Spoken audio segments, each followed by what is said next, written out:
Good evening and welcome to BYJU'S IAS. I am Abhishek Mishra, and as part of your economy this week, we are going to discuss issues which have dominated 1st May to 15th May. These are issues which are specifically for economy and are very, very important for your preparation. These issues have been picked up from newspapers such as The Hindu, The Business Line, and we have specifically chosen 9 different topics. One is a club of each other, whereby we are trying to discuss issues which are important for your preparation for prelims and both mains. So without any further delay, let's start with it. So before I go into all the articles, there are some ground rules. What is the ground rule? See, you need to understand one thing is that static and current do not exist in isolation. They don't exist in isolation. All static is related to some current, and current is grounded into static. And what the structure of the lecture is going to be is that we in this session what we're going to try to do is that we're going to understand the static first, thereby giving you some context, and then we'll talk about the current part. That is the structure. So the first topic which we've chosen for you is GST and the GST collection which has happened in the month of April. So before I go into the specificities of the article itself, let's rather try to understand what we mean by GST. See, the GST in 2017 through the 101st Constitutional Amendment Act replaced what we know as the VAT regime, and through that it introduced 3 different taxes which we know as CGST, IGST and SGST. And there is another body which was created which was called the GST Council. That is a different issue altogether. But the point is that the GST regime created what we know as one nation, one tax. What this means is that any collection, any change in GST is very, very important when it comes to economic revival and when it comes to economic indicators. So in the context of COVID-19, and what it has done to the Indian economy, GST collection is an important marker of how different states, how different economy sectors are actually working and what they are doing. Before going into the current part, another important thing which you need to know is that intrastate and interstate, meaning that when it comes to intrastate, there are 2 taxes which are collected, CGST and SGST.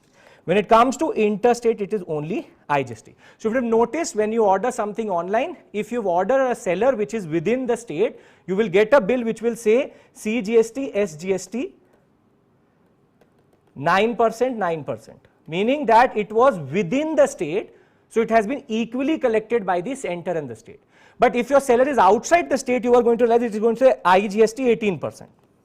What happens is IGST is levied and collected by the center only and then distributed back to the state 50-50. But the point is that any transaction which is happening in the economy is either taxed intrastate within the state in the form of CGST, IGST, CGST, SGST and IGST when it comes to interstate. There are some terms which will come, we will discuss them with them, but the point of this article is that we have seen a major increase in our GST collection. As it says, there has been a 14% increase. See, if you look at the data since last year, when COVID-19 hit us in the first quarter itself, GST collection went down to 32,000 crores. And since then, it was about getting this collection high and getting our economic wheels working better. So since October of 2020, what we are seeing is a more than 1 lakh collection of GST. And we had peaked at 1.24 lakhs in March of this year, but now we have again gone further and reached 1.14 lakhs for April. So what does this mean and why have been able to do it? So the static part is clear, what is GST? Now we have some data which is coming through. For a UPSC aspirant, generally the data itself is not important, but the trend is. I'll give you a very simple example.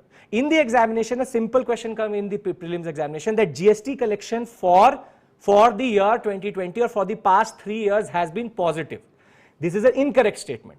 You need to understand that there had been a major break and we went down to 32,000 crores and we are now up again. So any question which is related to trend, you need to remember that there was a major break when it comes to COVID-19 period, and any statement which is talking about either steady or direct growth, there's a problem. You have to keep this in mind.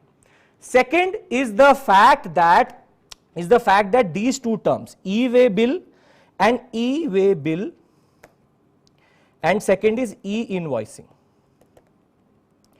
The first one you know and has already been in the news. GST used to be current affairs, now is part of the static itself. The point is, this is for anything which is traveling more than 10 kilometers interstate or intrastate and has more than value than 50,000 rupees. The transporter then needs to have an e-way bill with him. Replacing that is something now we know as e-invoicing. E-invoicing. What is e-invoicing? It is not that you and me get bills. That is not that. It is about B2B, meaning business to business. Any business which is happening between two different businesses, invoice is generated. Now what the GST Council wants you is that to upload this bill into a central portal. So every bill is accounted for. And what the RBI now is saying is that this record high we are able to see is because of these new practices which we've introduced called the e-way bill, which was already there, but e-invoicing. So the static is clear in your mind. The new data is important because we have been able to revive back our economy. Obviously, the second wave is going to hit us and there is going to be a further decrease because of partial lockdowns. But we had never reached 1.41 lakh crore rupees. Now we have surpassed the 1.24 lakh crore rupees. And being in 1 lakh crore plus for the past 7 months only showed you that the unlock process was working. Indian economy was reviving back. But we should expect, and in the next session most probably, we will see that by the time we get our May data, there is going to be a decrease. So e-way bill is clear in your mind, e-invoicing is clear in your mind. Now let's just look at the article and understand the nuances and what it is trying to say to us. If you look at the article, it is talking about how we have been able to get record 1.41 lakh crore rupees in April, how it is an increase of 14%. If you want the data, you can easily understand one thing, that when it came to 2020-21, which is when proper COVID-19, we have Q1, Q2, Q3 and Q4. And when you go by GST collection data, there was a minus 41% decrease in the first. This is April to June. So this is technically in the heart of the COVID-19 crisis. Then we saw minus 8%. So by July, September, we were able to revive back our economy to some level. Then we have positive 8%, which is for October, December. And by the time we came to January, March, we had close to 14%. And now we've shown another 14% in just 1 month. So this data, while it is technically not going to come into the examination, when it is coming about, when we talk about prelims or when we talk about mains examination, these trends are important.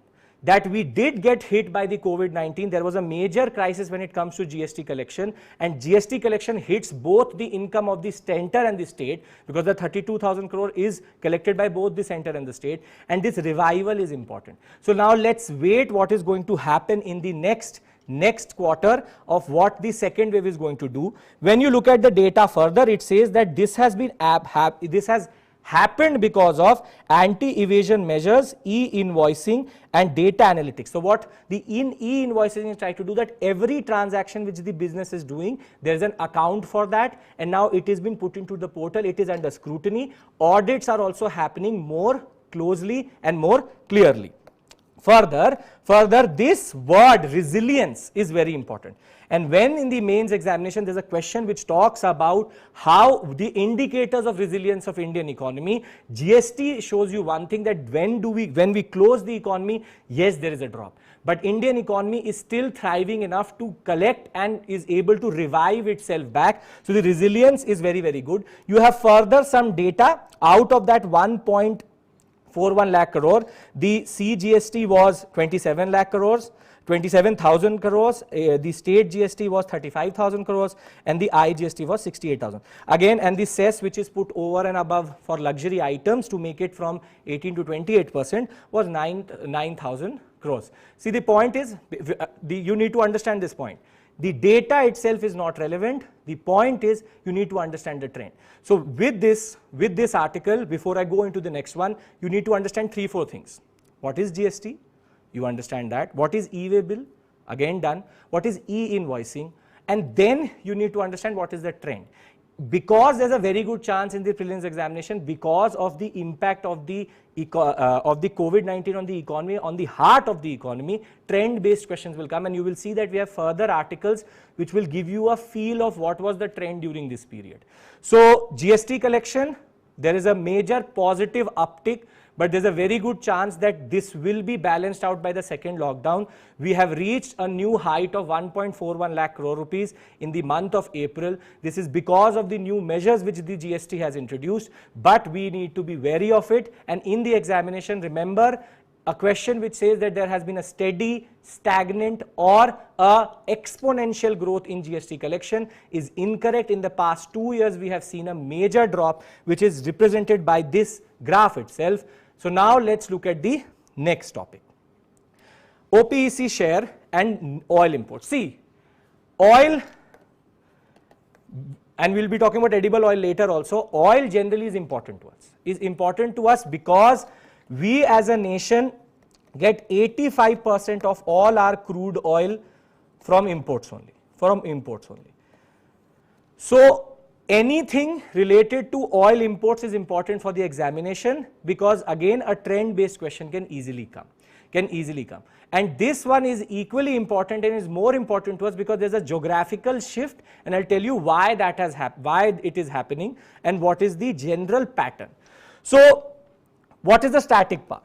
OPEC, Organization of Petroleum Exporting Countries. There are 13 countries in it, but some of the important ones are Iran, Iraq, you have Saudi Arabia, Nigeria, which is very important to us, Nigeria, Algeria, Congo, and UAE. There are 13 different countries, but for our analysis, these ones are the most important. More are the important, which are the West African and the African ones, because they are mostly giving us the oil. When you come to OPEC companies, see, what OPEC is called in economic term is called cartelization. The word cartel itself means you act like as a group which controls everything. That is called you have drug cartels. This is an oil cartel. What does an oil cartel do is it controls all production and all prices. Out of the 85%, which makes us actually the third biggest oil importer, in the world, out of that 85%, 80% of all imports were coming from OPEC companies. And now, in a gist of this article, what we have seen is that there is a 8% drop in the share of OPEC companies, and we have moved more towards Canadian and USA oil. But why is it?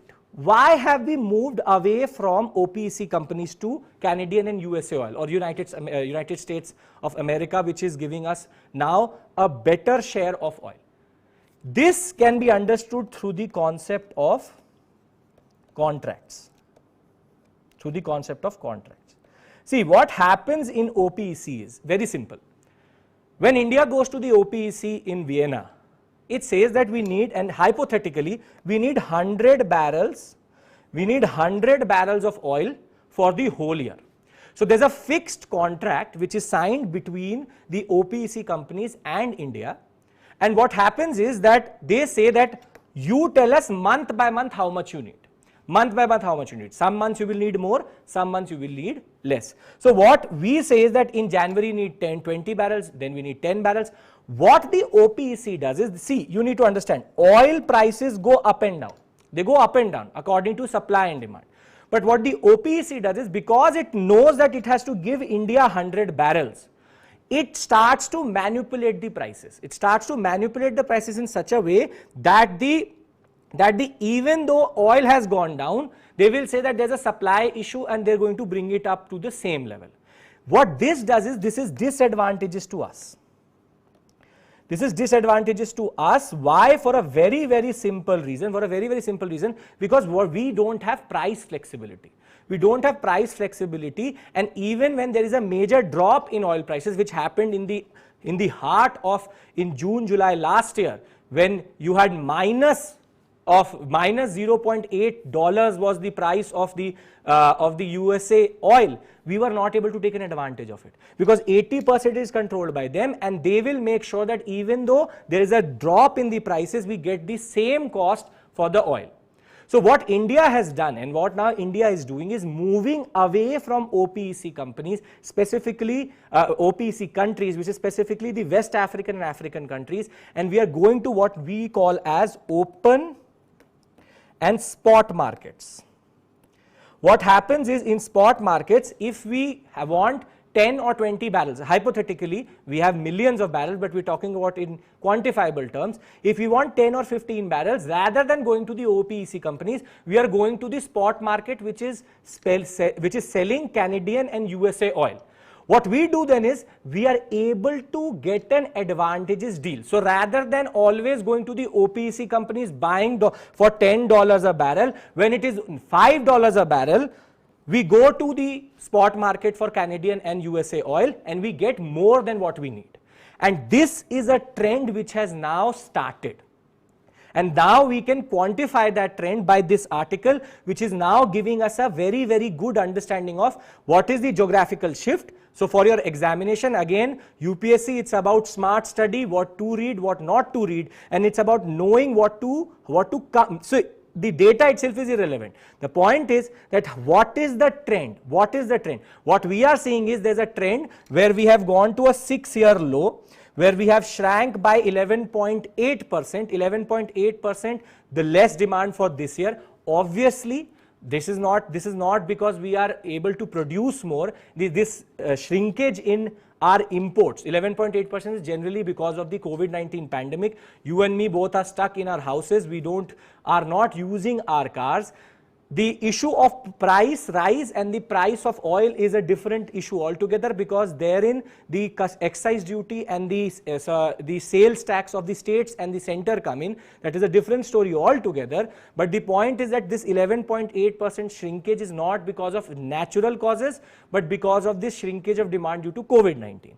But what is equally important and more important is that we have seen that from 80% we have gone to 72% mark or share of West African and African countries, and we are moving towards USA and Canadian oil with a further increase. So this has been this shift away, 11.8%, there has been a shrinkage, but we have geographically also moved.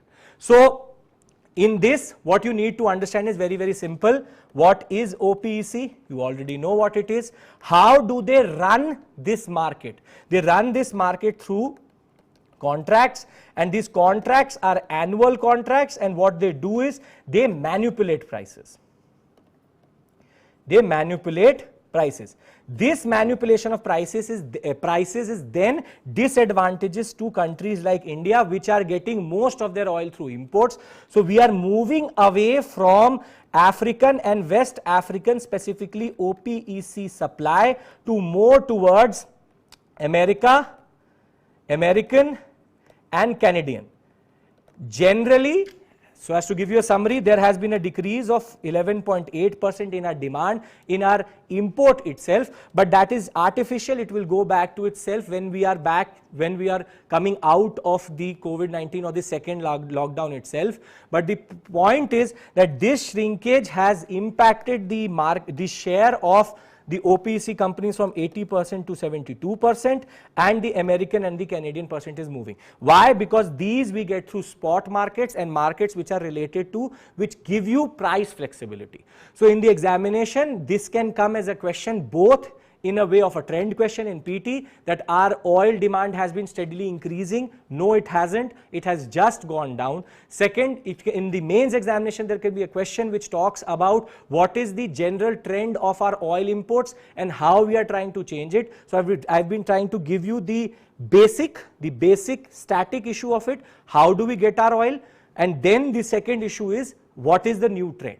So the first article talked about GST, economic revival. This article is now talking about what we get to know about oil and what was the trend. Now let's get into the next topic. This was an interesting one. This is an interesting one, and we have three different articles related to it, which is PLI, Production Linked Incentive Scheme. Again, there is a static here. I'll tell you what PLI means first, and then we'll talk about Foxconn, we'll talk about IT hardware, and just recently we have added another ACC, Advanced Chemistry Cells or battery storage into PLI. So first you need to understand the context. Why have we gone for PLI? The PLI context is actually geopolitical. Herein comes the interaction between international relations and economics. See, COVID-19, we all are at some way suffering with it. The point is that the perception towards China has been changing since last April, March, April. And that perception is because of their handling of the virus itself. Rather than going into these conspiracies of it being a bio weapon itself, the general fact is that China knew the severity of this virus. It could have contained it within China itself by being more responsible and being more transparent towards the world, and it has not been.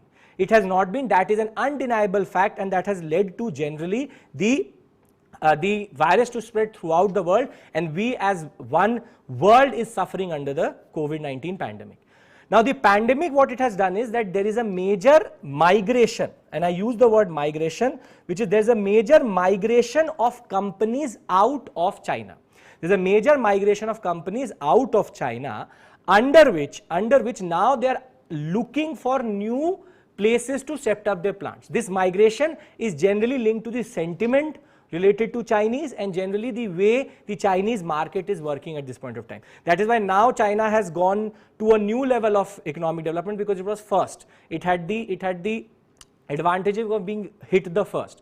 Now what is PLI? Then the PLI is nothing but the government of India's attempt to attract these companies to India, and we have actually successfully been able to do it in the mobile sector. What we are discussing here is the IT sector, and we will be discussing about the batteries storage sector.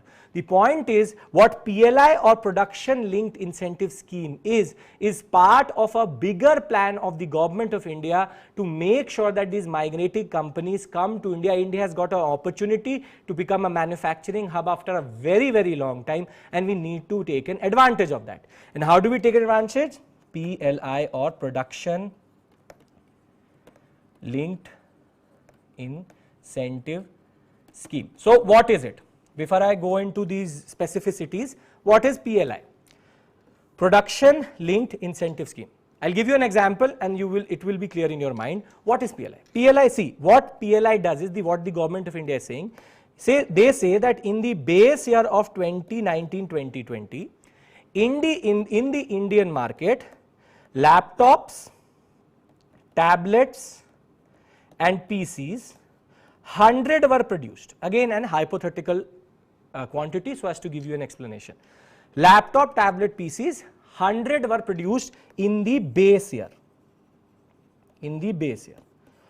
What the government of India is saying is that if you come into our market, you make a plant, what you do is that in 2020-21, if you are able to produce 120 PCs, tablets or laptops, we will give you 1 to 4% incentive on these 20, meaning that if every laptop is sold for 1 rupee, then they were producing 100 rupees of laptop, tablets and PCs.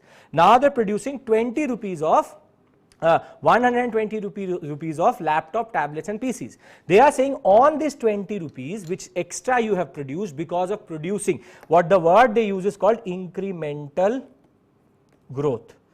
Incremental growth over the base year, On this 20, we will give you 2 rupees to 4 rupees back. We are talking about crores here. I am giving you an example. The point is, what this is technically nothing but a cashback type scheme. It's a cashback or it's kind of a subsidy.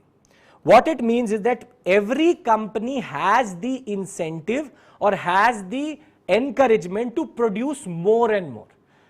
So you come, you produce, base has already been decided, you produce over the base, whatever is the quantity, we are going to give you on the value of that quantity, we are going to give you incentive of 1 to 4%.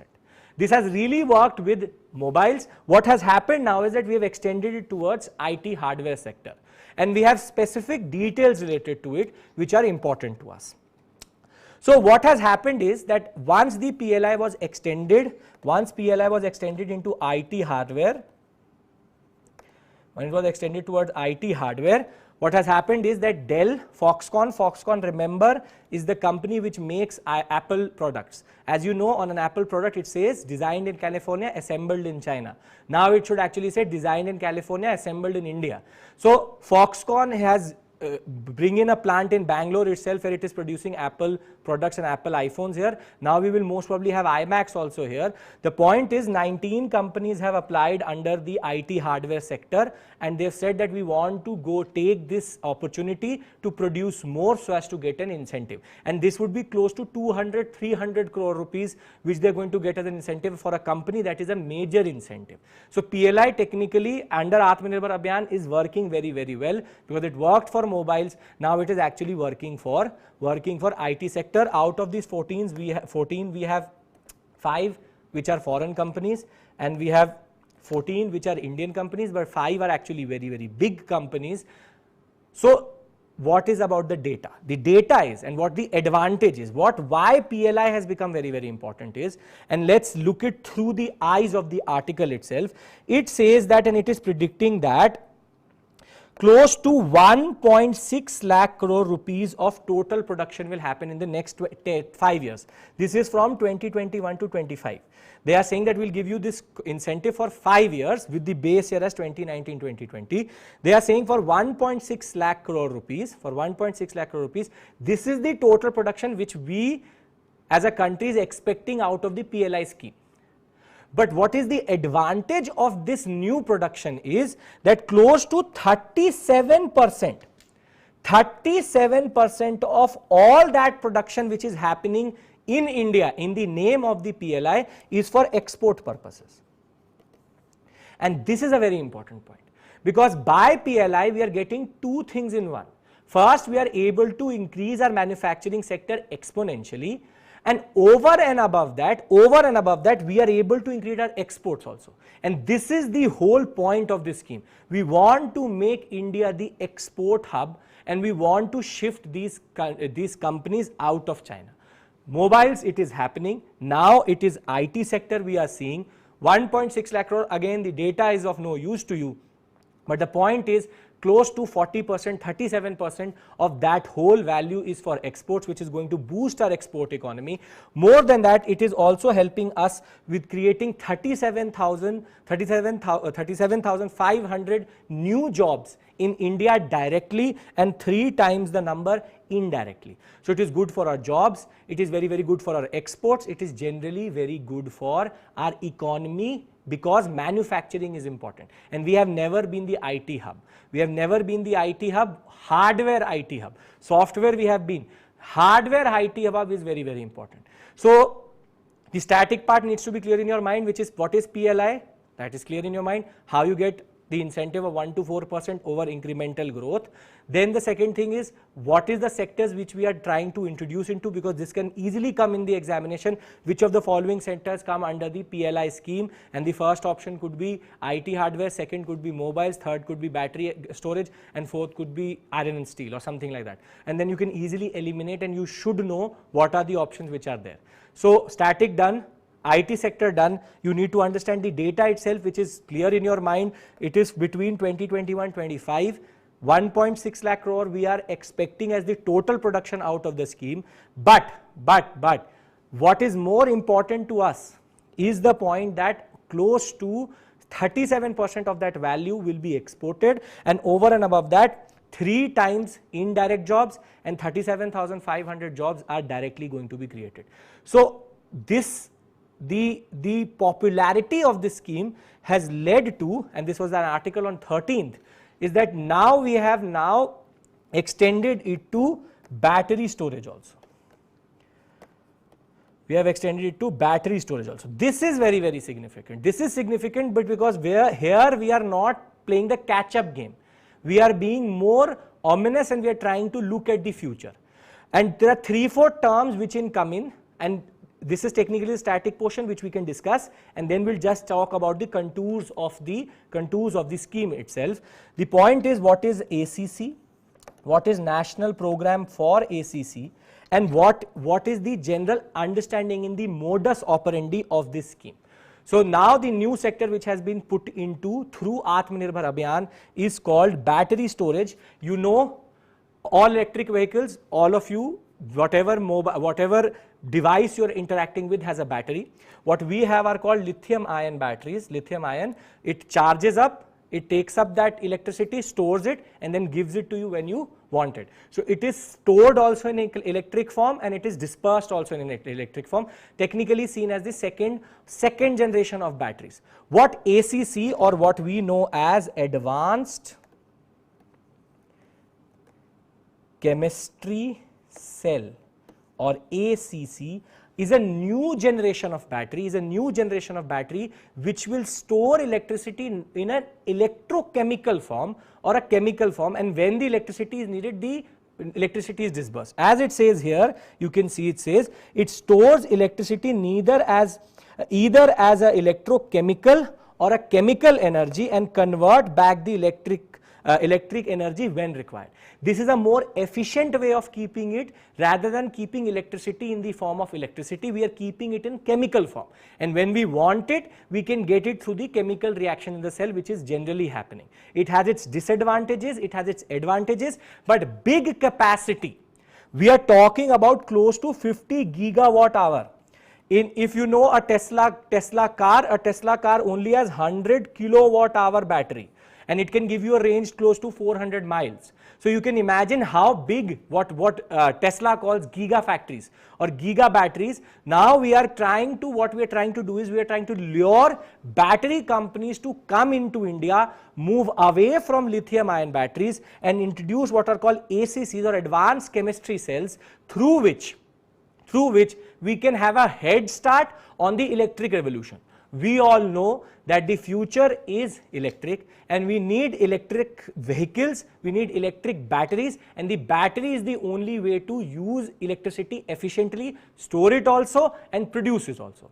So what the government of India has now done is, and let's look at the article now, is that they've given a 18,100 crore PLI scheme for the battery sector, for the battery storage sector, thereby saying that close to capacity, the ACCs which are manufactured for 50 gigawatt hour and the niche capacity of 5 gigawatt hour, because we need smaller batteries also, we will give PLI. So what is the scheme here? If you look at the data, don't have to get caught up in the data. What they are saying is that to produce one kilowatt hour of ACC, you need the cost is 8,800 rupees. What the government of India is saying is that for every kilowatt hour you produce, we are going to give you 22,000 rupees as incentive. So it will do two things. It will reduce the cost of the battery itself, and the company also has incentive because it is getting incentive on every kilowatt hour. So this section is then trying to talk about the structure. How is structure? See, in the examination, the structure itself is not important, but the sector is important to you. The sector is battery storage. This can come in both science and technology and economics, because the national program on advanced chemistry cells is a new program which has been launched so as to make sure that our import dependence, which is there in oil, I have already showed you, which is there in oil, we should not have the same when it comes to batteries. So the PLI scheme in battery storage and the NPACC, or the National Program on Advanced Chemistry Cells, is trying to harness that power. I already told you what an ACC is a new generation of battery which stores electricity either in electrochemical form or chemical form and disperses it when it is required. And more than that, you don't have to, there are nitty-gritties. It will be there for the first 2 years. The government is going to give you a chance to build a factory. Then next 5 years, this incentive will be given. There are specific production minimum quantities, which again is irrelevant to you. You can obviously go through it, but as we all know, we all are human. There is a specific quantity of information which you can remember in the examination. So it is better to know what ACC means is. It is better to know what is the purpose of the scheme. So you can see PLI has now transcended the mobile sector, has gone into IT hardware, is now going further into battery storage, and whatever sector the government is trying to somehow incentivize, the PLI has become very, very important. Production linked incentive scheme. Remember these words, this can easily come in your GS paper 3. With this, let's look at the next topic.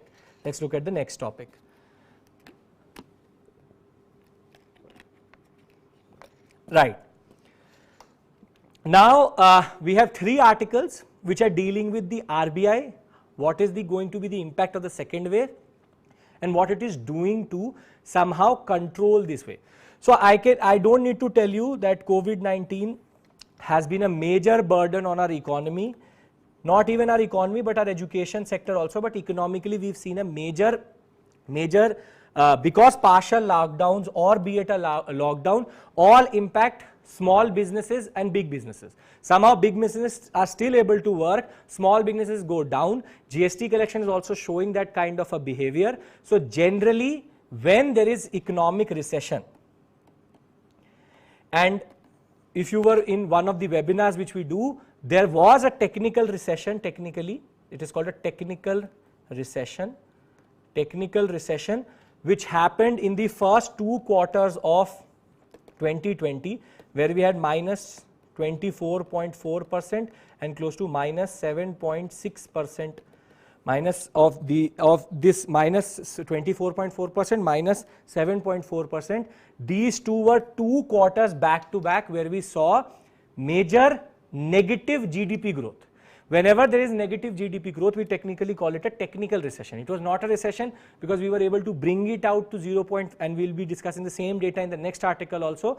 Positive 0.5% and then positive close to 1.6% we were able to get. Overall, the economy shrank. That's a different story altogether, but we were technically under a technical recession. Remember this term, it will help you in the examination. A technical recession is a recession which is for two quarters. If there is negative growth, it is called a technical recession. If it's all throughout that year, it is called a proper recession. But there was a technical recession in last year, Q1 and Q2. Now, the RBI's action become very, very important. The RBI's action become very, very important because it controls a lot of policy rates, it controls a lot of bank rates. The RBI can then become the stimulus. RBI can then become a stimulus into the economy, and since last year they have been going for what is called the comprehensive targeted policy response. What the RBI is trying to do is trying to give a response to the COVID-19 crisis. What this article is dealing with is a new trend which the RBI has introduced, which is that in order to revive the economy and make sure that the second wave does not impact us in the same way what happened in the first wave, they have now gone in and intervened in 2 important sectors. They are saying that we will try to make sure that the constraints of the sectors which are related to COVID-19, such as vaccine importers, suppliers, vaccine medical devices, hospital dispensers, oxygen, ventilators, from sanitizers to everything, we are going to facilitate. And second is we are going to make sure that there is an individual response to small borrowers and small and medium enterprises. So what is important to you, and this can come in the examination as a very simple statement, with the term liquidity facility which was recently in the news is related to what? Very simple question, but a term has come into your examination which you need to know. Liquidity facility. What is term liquidity facility? What the government of India, what the RBI is doing is, it is giving all the banks 50,000 crore as a form of liquidity under what are called long term repo transactions. Long term repo transactions, wherein the repo rate is at this point of time 4%. Repo rate is rate of repurchase, which is that the banks go give the government security to the RBI, RBI gives you money. But before this we used to mostly have repo, which is called repo generally, which was for 1 to 28 days. But what the government of India has done, and the RBI has now introduced what are called long term repo transactions for close to 1 to 3 years. So what the RBI is doing is, it's saying that you come to us, you take, there is a corpus of 50,000 crores with us, you take long term loans, long term 1 to 3 years loans, take them under priority sector lending, and we will be talking about priority sector lending only, that the COVID industry related to COVID have been put into priority sector lending. You take it under priority sector lending, you give money as much as possible, give loans to these sectors. Why is loan giving important? The static issue is, what does this term liquidity facility, which is a 50,000 crore tenure for close to 3 years at repo rate, which is provided to emergency health services, why is it important? It is one thing that the government of India is it is one thing that the RBI is giving at long term repo rates. The government RBI is giving the banks a loan, is giving facility, is facilitating liquidity.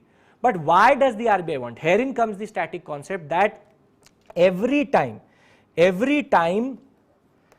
RBI gives liquidity to banks at a cheap rate, because 4% is nothing, 4% for 1 to 3 years under PSL, which is priority sector lending, the banks will then technically forward this or lend this to the industries which are related to COVID-19, such as vaccine or sanitizers, whatever you want to say, ventilator. They will be encouraged to take money, because this 4% will maximum become a 6% here. So any form of lending which is for capital purposes, remember this, any form of lending which is for capital purposes is good for the economy, because firstly these sectors were not getting cheap loans, because it was too expensive. The interest rate was close to 10%. First, the RBI has now created an opportunity where it is incentivizing the banks to give these sectors loans in a very cheap rate. But over and above that, if these sectors are taking this money, it is for capital consumption. Capital consumption would mean that they are going to create assets. So the ventilators, more ventilators will be created, more factories will be created, more factory means more workers means more employment. So just one small move of 50,000 crore where it is cheaply given to banks, the banks are further transferring it into a capital expenditure in the form of vaccine, sanitizer, ventilators, other sectors which are related to COVID-19. Remember, capital, the purpose of these loans should be capital. If it is consumptive, meaning that if they are taking this loan to pay the salaries of their employees, then it is worthless. It is worthless because there is no real growth. So the RBI under its comprehensive targeted policy response has now created a corpus which is called term liquidity facility of 50,000 crore rupees given for 1 to 3 years to emergency health services sector, which is specifically giving them a cheap form of loan, first at repo rate which is at 4%, then forwarding that loan to these sectors. They will come under priority sector lending, which we will discuss. 40% of all loans by the commercial bank should be it foreign or be it Indian, it should be 40%. So now they are giving this new, they are allowing them to even encourage it further by giving it the PSL tag, and they are also saying that we will create in your books, which is the bank books, the lender's book, you call it the PSL or call it the priority sector lending to COVID sectors only. So RBI has now given some form of flexibility to the banks so as to take it further. It is also saying that it will facilitate individual borrowers and MSME borrowers. We will see what they are going to come up with. But this article was then talking about a very simple term which can come in your examination. Please remember it. Term liquidity facility. The mechanics of it I have already told you. I have told you why it is important. Why? Because when RBI is forwarding cheap loans to banks, banks will lead it to further lend it. Lending and spending and consumption will lead to only capital consumption. Remember, when capital consumption is there, it leads to further development of the economy, thereby leading to more GST collection. The government of India is better. It is leading to GDP growth also. Linked to this is the next article, which is about this impact of the second wave on the economy. I have already given you standard data, which is that our economy shrunk in 2020-21 by -7.3%. So our GDP growth was negative. We were thinking that in this Q1, which is April to June of 2021, we will be able to somehow come out of it, but we were not able to technically predict, whatever be the reason, the second wave, and that has now led to us to believe that there will be a major impact on our economic revival. As I said, in Q1 of last year, it was -24.4%. It is not going to be as big as that, -24.4%, but it will be in a negative growth because we have partial lockdowns, commercial activities are mostly closed, and we need to make sure that this is not repeated. So this article is technically, I am giving you this article so as to give you a forecasting of what is going to happen, but there are 2-3 terms which are again important for your preparation. See, this is the whole purpose of this session. Every term which comes in the examination is there in newspapers, and somehow we miss them, and we are here to make sure that every smallest to smallest concept, static concept, be it current affairs, is clear in your mind, and you can never underestimate and never study current or static in isolation. Remember this point which I am trying to say to you is that static and current always work together. So the 2 terms which I want to discuss, generally we can talk about the data. It says that the Finch has already said that our growth is going to be 9.4% for the fiscal year of 2022. Don't be very excited by this 9.5% because it was -7.3%, meaning that we're technically only reviving, coming to +2%. Over and above that, S&P has now said that there will be a major impact of 2.8% growth in our GDP, and it will come to 8.2 to 9.8%. The point is, what it is going to be, we will know only by the 4th quarter. But the point is, there are 2 terms: consumer confidence and future expectation index. This you need to know. This you need to know for a very, very simple reason, because this is a static issue which is embedded within the current. So what is consumer confidence survey? So what happens is that the RBI conducts it in 3 cities, which are mostly metropolitan cities and important cities related to commerce. They ask people about 4 important things: economic situation. Remember this, it can easily come in the examination. Economic situation, income, price, and employment. And within this is embedded the concept of future expectation index. Future expectation, whereby what you are expecting from the future.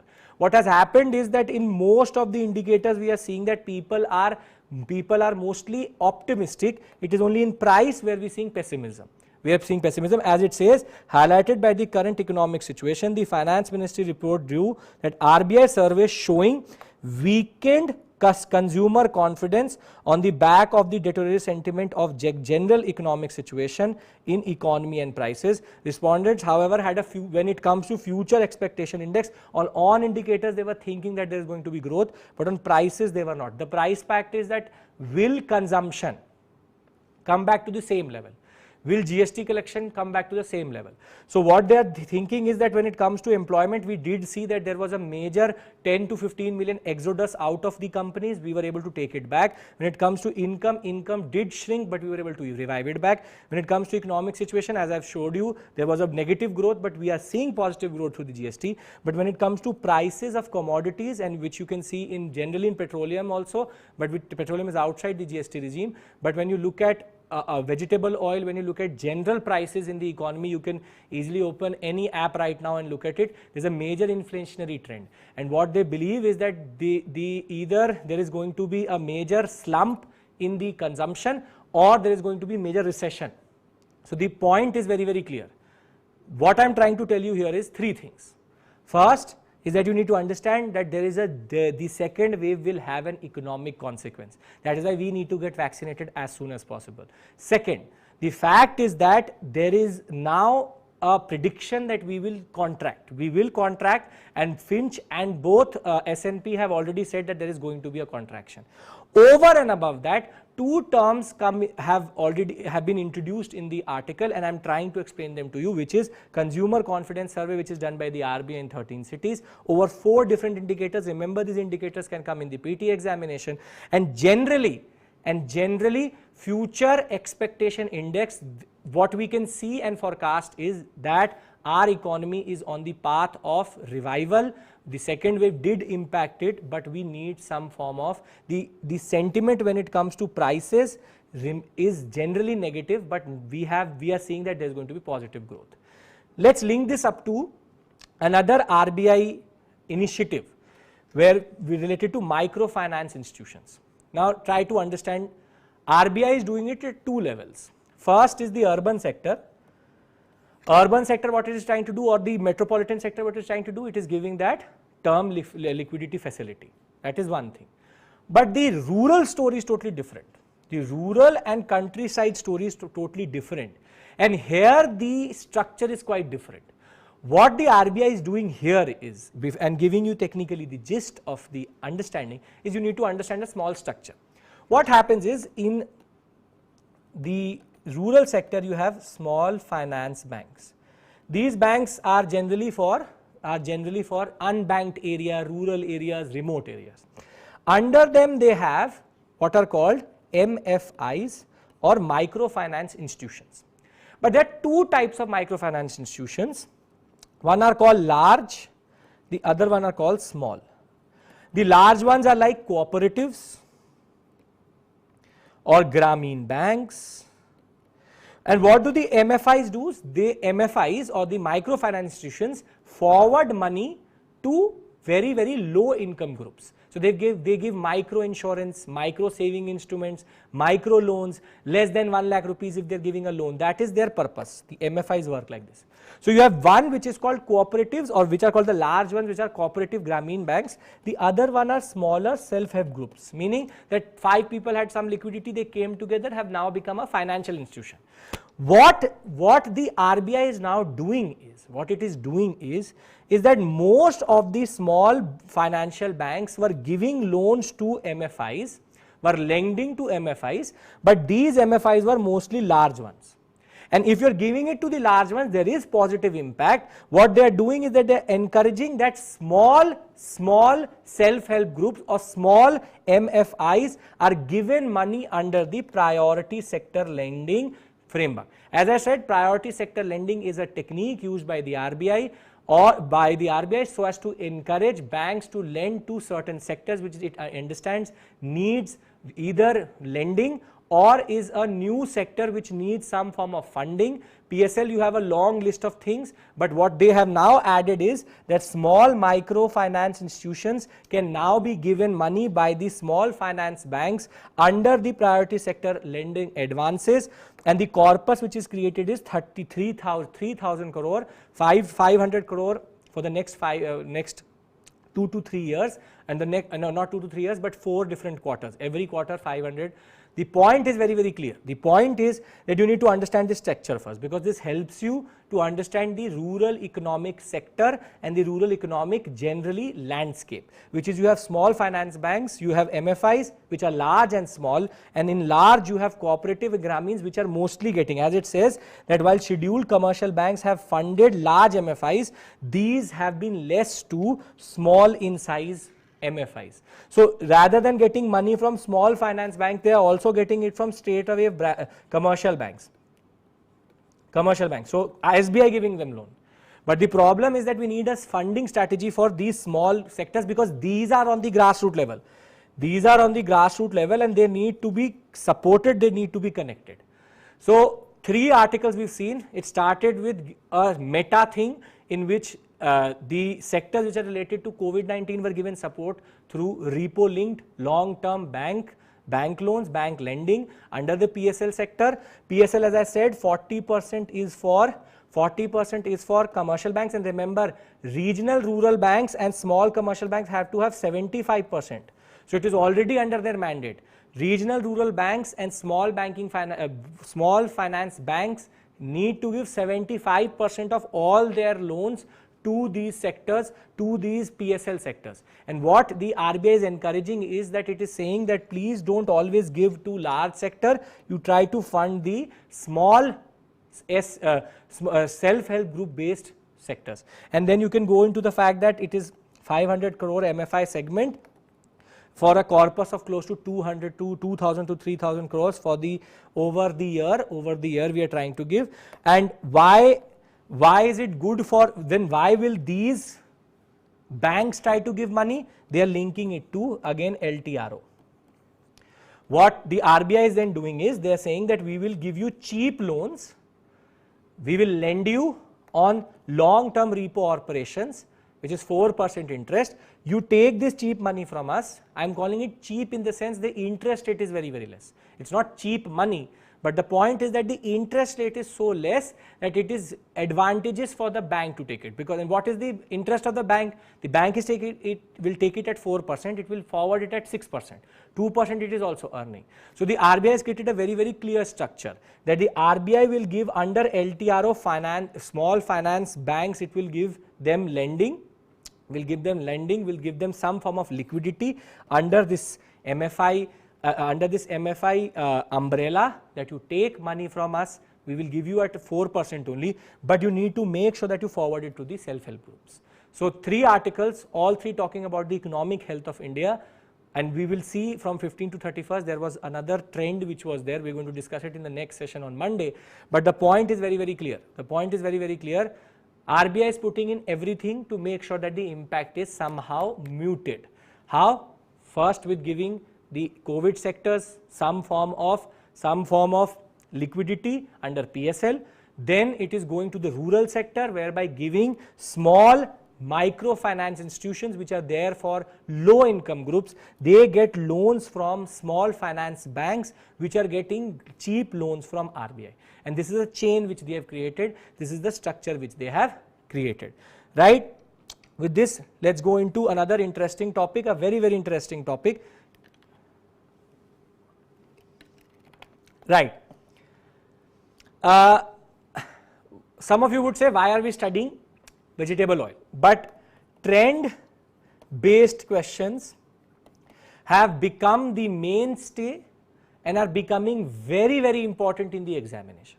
When it comes to PT and even when it comes to mains examination, they are asking you statement based question on trends. So any sector where you see some form of variation, either shrinkage or growth or geographical variation is very, very important. You keep this in your mind. I am giving you this understanding that any trend based sector, that is why we always read economic survey also.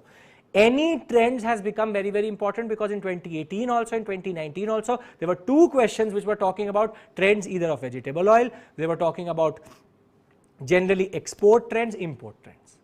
So with that, let's try to understand what we are talking about. We are talking about edible oil. We talked about crude oil and petroleum under OPEC. Now we are talking about an oil which is connected to both you and me. Most probably we are having that right now as we are looking at this video. But the point is that we have seen a new trend. giving you the gist generally before going into the specificities is that India is the largest oil or edible oil importer. And this is technically the irony because we are one of the largest producers of oil seeds also. But somehow our oil seed demand is not meeting with whatever we are producing, and close to 96% of all oil is actually imported. India has the second biggest market for oil after China. Remember, for edible oil, the second biggest market, but this biggest importer when it comes to edible oil. Remember this point, it is the biggest importer of edible oil. So any data related to it is very, very important. What we saw was in 2019-2020, we saw a shrinkage of minus 13%. Remember this point again very, very simply, because if there is a question which says that there has been a steady increase in the edible oil imports in India, then it is wrong. It is wrong because 2019-2020, even before COVID-19 had come, there was already a shrinkage. But this article is important for two reasons, very, very simple reasons, is that we have seen a shrinkage, there is a rise of 32% in April. Remember, it is only for April. Over and above, in 2020-21, we saw only 1.6 to 1.7% increase, but April saw a major boom, and that was because of there was a new law which was coming into being in Malaysia, which did not allow export, so we were importing more. But there are two things. First, you need to understand crude palm oil understanding. Then you need to understand what do you mean by soft oil and general trend. When you look at the general trend, it is taken by the Government of India source, we are seeing that there is an increase. So there was a decrease of minus 13% in the last fiscal. In this fiscal, over and above 2019-2020, we are seeing 17% rise. So this is significant, that there is a rise of 1.7% over and above 2019-2020, and this 13% was for 2018-2019, 2019-2020. So there was a decrease of minus 13%. But now we see a rise. But the rise is not uniform. That there is a major 32% uptick in April of 2021 in comparison to 2019-2020. Remember this point, it is in comparison to. But generally over and above there is 1.7%. So in the examination, please be very, very wary of the term. If it says that there has been an exponential increase in April, then it is correct because there is an exponential increase. But if it says that there has been an exponential increase in our oil imports in the past 2 years, then the statement is incorrect. There has been a steady or minimal increase, 1.7% only. But if it says that there has been a steady increase for the past 1 year, for the past 3 years, no, there was a decrease of minus 13%. So we shrank, and that shrinkage was generally because of the way the demand was. But you would have noticed one more thing is that soybean oil and sunflower oil has become very, very expensive. So first is this metadata. The metadata is that there is an increase of 1.7% over and above the last two cycles, which is November to April 2019-20 and 2020-21. This is the way there is a Solvent Extractors Association. This is why this says C of India, Solvent Extraction of India. This is the Government of India arm which looks at this data. So there is if you will read this article, you can get confused how they are talking about 32% increase, also 1.7% increase. 1.7% increase is with the last cycle. 32% increase is specific to April itself. But what is more important is that there is a geographical shift when it comes to palm oil. So now I am going to the second part of it, whereby what I am trying to tell you is that you need to remember these country names, because this will help you in any examination. UPSC for sure, but for any examination this can come. When it comes to crude palm oil, what do we use it for? Palm oil is used in everything. Generally for cooking also it is used in, it is an edible oil, confectionaries, cakes, everything you use. Palm oil is used. What we are seeing is that there is a movement away from Indonesia to Malaysia. From Indonesia to Malaysia, remember this point. It says Malaysian palm oil gains over Indonesian oil, and this is because of the geopolitics of that region where we are getting Malaysian oil at a cheaper cost. So when it comes to palm oil, forget the data. Remember that Indonesia and Malaysia are the two important countries which are important, but over and above that, now there's a movement away from, like there was a movement away from OPEC companies, now there's a movement away from Indonesia towards Malaysia. But is the growth in the edible oil sector homogeneous? Are all sectors seeing a rise? No. There's a dip in what are called soft oils. And remember this word because it can come in the mains examination, that the soft oil import of India or export of India gives a standard something trend, and then can say elaborate. There can easily be a question like this, that it is encouraging to see that the import of soft oil has dipped. Elaborate.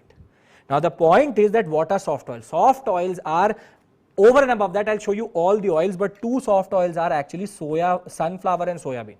Remember this, sunflower and soya bean are considered soft oils, and there has actually been a decrease. See, 1.7% increase, but internally there is no homogeneity, there is heterogeneity. That heterogeneity is that sunflower oil and soya bean oil have actually gone down.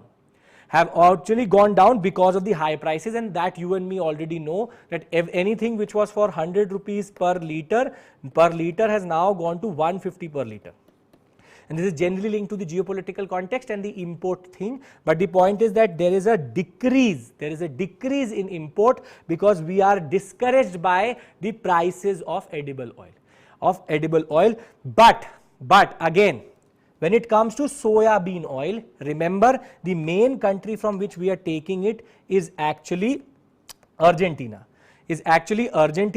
And when we talk about crude soya bean, we are talking about Argentina, and when we are talking about sunflower oil, it is Ukraine, Russia and Argentina. See, I will show you the data itself, and this will give you a better understanding. See, these are the countries through which we are getting these oils. When you look at sunflower oil, you can easily see that Ukraine is first, then you have Russia which is second, and then you have Argentina which is third. But when you look at soya bean oil, Argentina is the biggest importer for us. Again, I am giving you a trend based question. You can easily understand how they can make a question. You have to always think like an examiner. When you are looking at this, you can easily understand that they can give you either to arrange them in decreasing or increasing order, or generally ask you one statement question which is the biggest. And when it comes to palm oil, you can see that there has been a movement. Malaysia is now 19,000 and Indonesia is only 4,900. Over and above, the data shows that there is increase, but there is internal heterogeneity. And you can see refined oils include refined sunflower oil, palm olive oil and soya bean oil. But in the soft ones, we have soya bean, rapeseed oil, sunflower oil and coconut refined, and then you have crude also. See, I am not expecting you to remember all these things. What I want you to remember is two things, that Ukraine, Russia, Argentina for sunflower, because see, what UPSC does is ask questions from everyday life. Sunflower oil we all use, soya bean oil we all use. We need to know the trends in this, and this can easily get you one question, and that could be the difference between you clearing prelims or not clearing prelims. And when it comes to soya bean, Argentina, remember Argentina, Russia, Ukraine are generally important for soft oils. When it comes to Malaysia and Indonesia, it is important for palm oil, but we have Brazil, Canada, Egypt, Saudi Arabia, South Africa, Taiwan, Thailand, Turkey, USA. As I said, don't expect you to remember all of these things, but just I want you to remember is Indonesia and Malaysia and movement away from Indonesia towards Malaysia, and Argentina, Russia and Ukraine and their share. And this is what this article is also saying here. And last but not the least is non-edible oils which are used for soap and lathering purposes. In that import, there has been a period, it has actually gone a little bit down, but has been used generally at, there was a little bit, it was initially in 2019, 2020 there was a down, and now it has gone from 126 million tons It has now become at 158. So it's a very small increase, but non-edible oils is not important to us. So generally in this article, what are the 3-4 important things which you need to remember? First, remember these things are important. Why? Because trend-based questions are coming. Second, we are the largest importer of edible oils. Third is that there are heterogeneity within the data itself. We have increased, there's an uptick from minus 13% to now plus 1.7%, but within that there is a lot of heterogeneity, a geographical movement away from Indonesia to Malaysia, and when it comes to soft oils, Argentina still stands there, then Ukraine, Russia and Argentina, and when it comes to non-edible oils which are used for, as it says, all chemical industries or soap, it has increased marginally, which was decreasing last year. This is a trend based question again. It had decreased last year, has now increased again to 1.58, 1,58,000 tons. Remember these trends, remember these countries. This is always available to you on YouTube. The point is that trends are important, countries are important, and generally their ranking is important.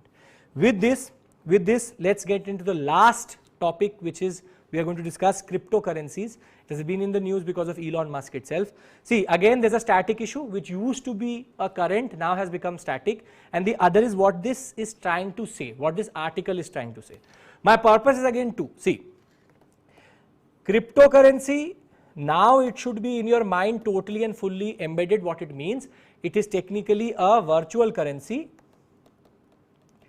It is a virtual currency.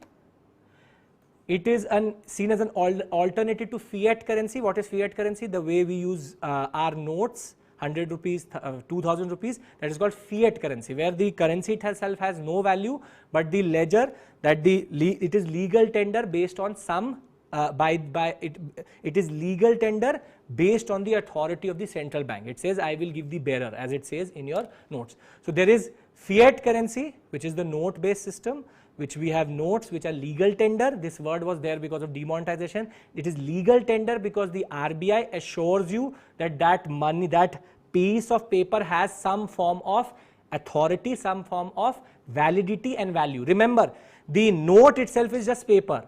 The value is given by the RBI. Its value is given by the signature of the RBI governor. The value is given by the government of India. So in itself it has no value, but it is called fiat currency. What cryptocurrency is actually a virtual currency which you cannot touch.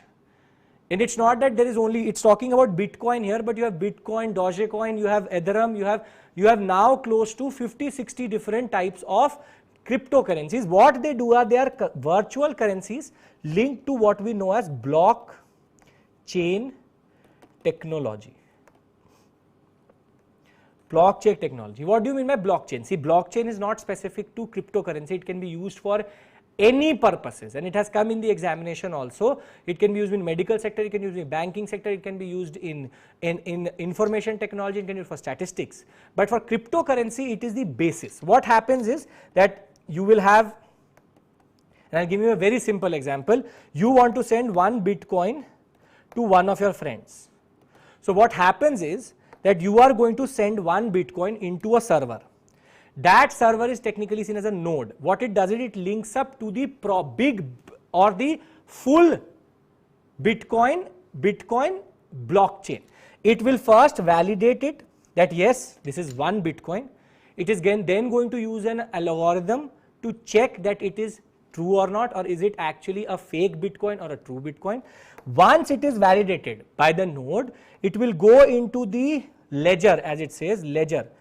Ledger is nothing but it's like a big kacha chitta. It's a kacha chitta, what we know as kacha chitta. The ledger, what happens is that a new block is created, thereby saying that A wanted to give one Bitcoin to B.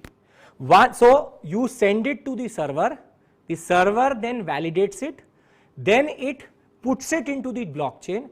Blockchain, when it is put into, the beauty of blockchain is that this whole chain is available to everybody. It is open, it is transparent, and anybody can see that this one Bitcoin had transaction. But the problem with Bitcoin and cryptocurrency is that though it is open and transparent, it is anonymous. It is anonymous. It is anonymous. So the problem is that if there is any form of terrorist funding, it will only show that 100 Bitcoin were actually transacted. So the advantage and the disadvantage both are there. And that is why we as a country and our central bank is very, very uneasy with cryptocurrency. So what is cryptocurrency? It is a virtual currency. Second, it is based on blockchain technology. Blockchain technology, very simply, you send one Bitcoin, it goes into the server. When it goes into the server, it is validated through algorithms. It is put into the ledger, made into a block, and then the next person will see one Bitcoin getting credited into his wallet. It is wallet based. The wallet itself is public, but the access is private. Nobody can see how much, it will show how much is transferred. It will not show who is transferring. That is why we have this national security uneasiness with cryptocurrency. What this article is trying to say is that we have now created a regulatory framework where there is too much confusion. So I hope that this static issue is clear in your mind, which is what is cryptocurrency, what is blockchain technology. Blockchain technology can be used in any form where you want any form of transparency. There is a new understanding that we are going to introduce blockchain based voting also. That every vote which is cast will be anonymous but will be accounted for. So there can be no fraud. And the second thing and advantage with blockchain, remember, is one more thing. There is no third party intervention.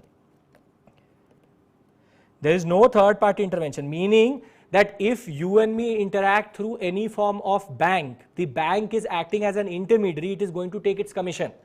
But here there is no commission, it is fully free, it is fully based on open sourcing and open blockchain sourcing.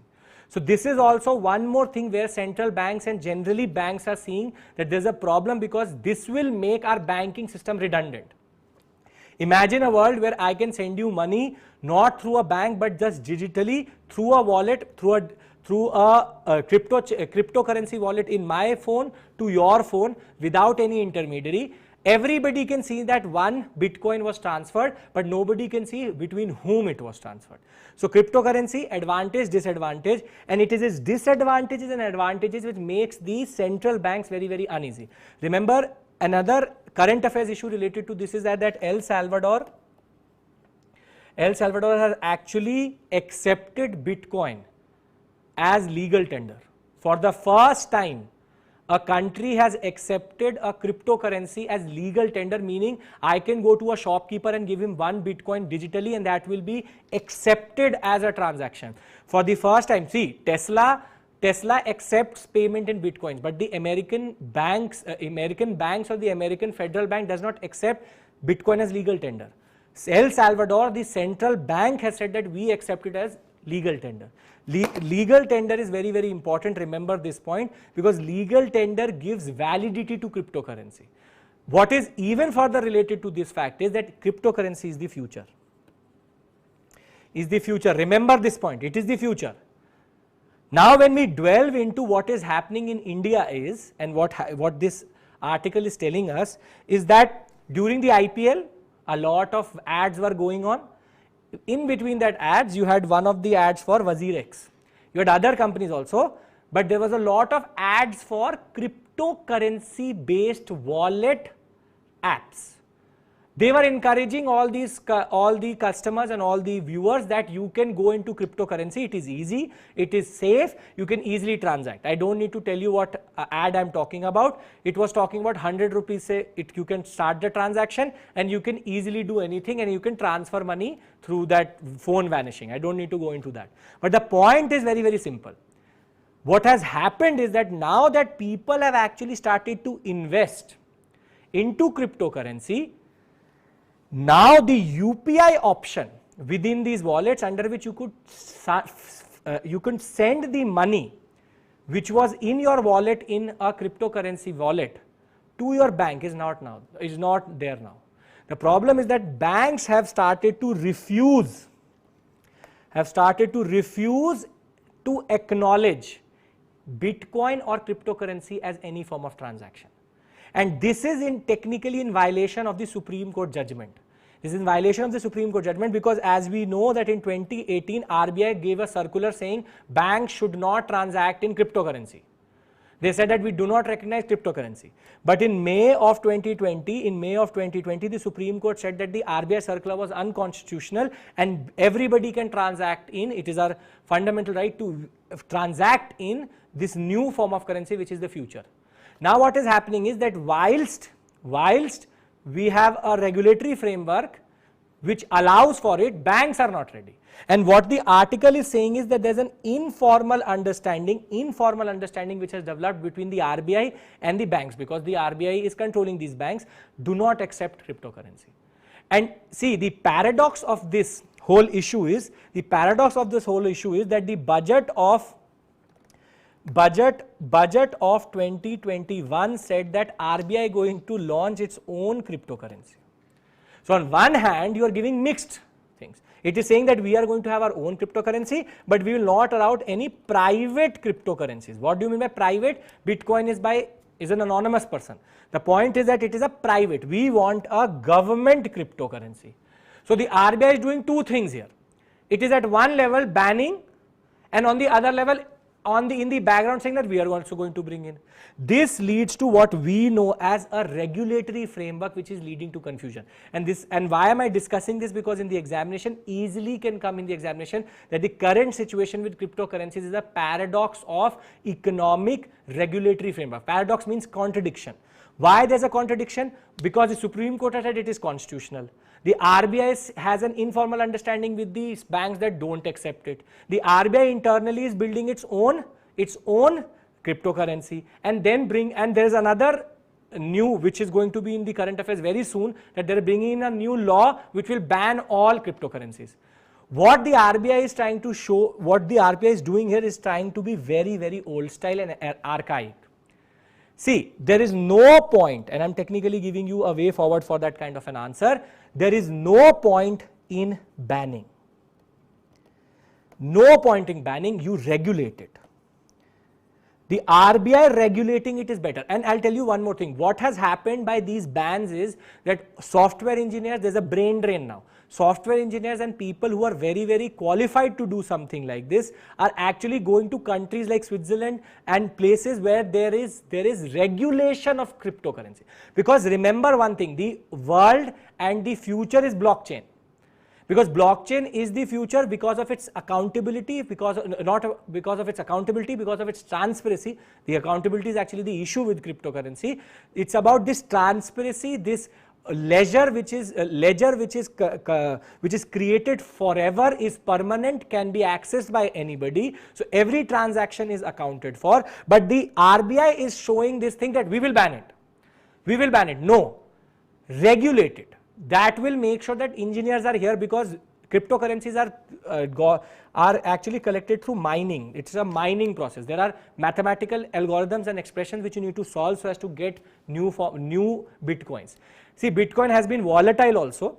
We as a UPSC aspirant, we have to be balanced also. We understand the uneasiness of RBI with Bitcoin, because once Elon Musk said that my company is not going to accept Bitcoin, Bitcoin crashes. Now just today he said that we are going to accept Bitcoin, so Bitcoin is again up. Bitcoin is volatile. It is very, very volatile. We understand the uneasiness of the RBI, but the RBI should not create a situation in which there is no banking access. There is the new platforms are showing different types of response. Some of them are saying that we are getting access, some of them are saying that we are not getting access. They are creating regulatory uncertainties, and when there is regulatory uncertainties, remember, blockchain is the future. So there will either be a parallel economy of blockchain or cryptocurrency that is more dangerous for our national security.